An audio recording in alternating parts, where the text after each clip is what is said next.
Fils et du Saint-Esprit. Amen. Évangile de Jésus-Christ selon Saint Jean, chapitre 2, versets 13 à 25.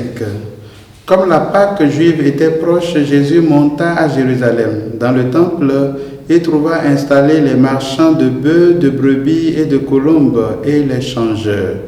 Il fit un fouet avec des cordes et les chassa tous du temple, ainsi que les brebis et les bœufs.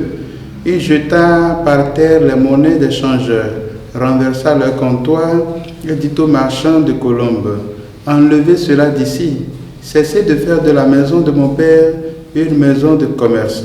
Ses disciples se rappelèrent qu'il est écrit: l'amour de ta maison fera mon tourment. Des Juifs l'interpellaient: quel signe peux-tu nous donner pour agir ainsi?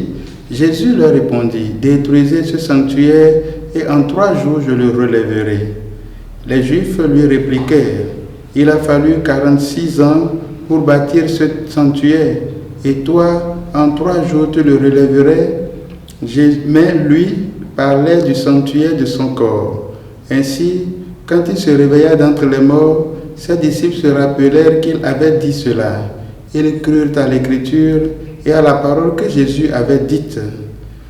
Pendant qu'il était à Jérusalem pour la fête de la Pâque, beaucoup crurent en son nom à la vue des signes qu'il accomplissait. Jésus, lui, ne se fiait pas à eux parce qu'il les connaissait tous et n'avait besoin d'aucun témoignage sur l'homme. Lui-même, en effet, connaissait ce qu'il y a dans l'homme. Acclamons la parole de Dieu. Louange à toi, Seigneur Jésus. Frères et sœurs en Christ, bon dimanche. Alors, dans l'Église catholique, nous savons que le carême dure 40 jours. Il commence le jour même de la cendre, le mercredi des cendres, et il prend fin le dernier samedi du carême. Donc, il n'y a pas de carême dimanche, parce que dimanche, c'est le jour du Seigneur et nous ne célébrons pas que tous les dimanches. C'est symbolique, mais c'est important de le savoir. Et ce dimanche, on nous propose le texte que nous venons d'écouter. Je trouve que c'est une vraie bonne nouvelle comme cela se doit. Mais pourquoi? Parce que dans ma méditation, je me suis rendu compte que le temple qu'on a décrit ici, avec tout ce que nous avons écouté, n'est rien d'autre que la vie de chacun de nous, n'est rien d'autre que la vie de nos communautés. Une vie remplie de cupidité, de méchanceté, une vie remplie de beaucoup de choses que nous avons dénoncées pendant toute la semaine, de notre manque d'amour, de notre manque d'intérêt à la personne de l'autre, de notre manque de compréhension de l'autre, de notre indifférence. Une vie remplie de notre envie d'être vu, d'être remarqué et ainsi de suite. Mais qu'est-ce qui fait que nous sommes vraiment dans une très bonne nouvelle? Parce que Jésus dit: détruisez ce temple et moi je le reconstruirai en 3 jours. Mon frère, ma soeur, tu peux changer. Ta vie peut changer. Ton existence peut changer. Jésus est capable, il peut le faire pour toi. Donne-lui la possibilité.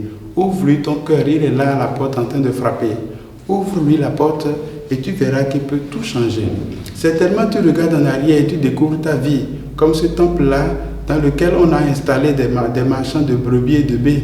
Il y a des colonnes, il y a des colombes, il y a de l'argent des changeurs. Il y a du tout, mais tout peut changer parce que Jésus peut transformer ta vie. Alors crois en cela parce que ce dimanche, c'est l'essentiel. Dieu peut te changer. Il demande seulement ta volonté. Il demande seulement que tu l'accueilles dans sa vie. Que son amour grandisse dans ton cœur. Et que cet amour devienne donc l'antidote pour tout ce que nous avons dénoncé pendant la semaine. Pour que pour la gloire de Dieu, le salut de ton âme, l'Esprit te pousse à la conversion progressive maintenant et pour les siècles des siècles. Amen.